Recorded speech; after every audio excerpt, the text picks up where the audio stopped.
Patay mo tumama sa Tala sa gabing madilim, ikaw ang bawat sana sa lahat ng hiling, sa hirap man o sa saya Ay, grabe talaga nangyayari ngayon sa abot kamay na pangarap na kung saan nga itong ang si Moira ay nakatulong nga sa mga pulis. And yes guys, mukha talaga nagbago na ito, no?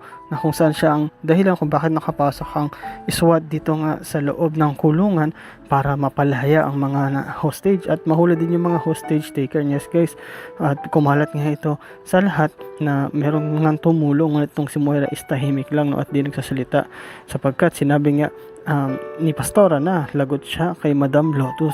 At ito naman guys, no, nakalabas na nga si Lynette, at si Lynette inahanap nga niya si Chang Susan, si Josa, ngunit sinabi ni Michael na wala sila dito sapagkat pinuntahan nila itong si Carlos. And yes guys, itong si Carlos is nakapalusot na naman, no, sa ginawa niyang krimen na pagpatay niya kay Irene. Pero ang tanong is hanggang saan niya kaya ito matatago o baka malaman ito ni Lynette. At pag nalaman yun, yari siya sigurado.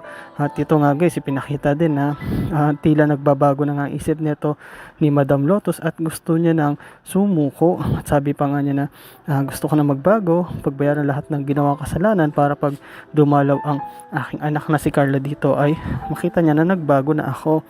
Ngunit yung mga kasamahan naman ni Madam Lotus is tila hindi pumayag, no? Kumbaga iba pala isip, gusto pa rin talaga nilang tumakas.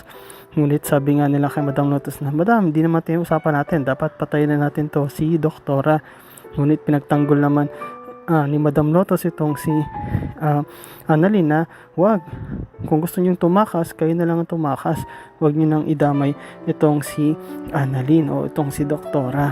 Yes guys, buti na lang at may dumating na mga pulis o mga SWAT para mapigilan itong ang pag-hostage uli dito kay Annalyn. Buti na lang at dumating na yung mga pulis at natuwa naman si Madam Lotus kasi nakaligtas na itong si Doktora at talagang humingi siya ng tawad sa mga nagawa niya at gusto niya nang magsisi at pagbayaran ito. At si Annalyn naging masaya na rin kasi nga ay nakatakas na ito at talagang natotrauma siya sa lahat ng mga nangyari. And yes guys, update ko kayo ulit susunod na mga episode. Salamat sa inyo, bye bye.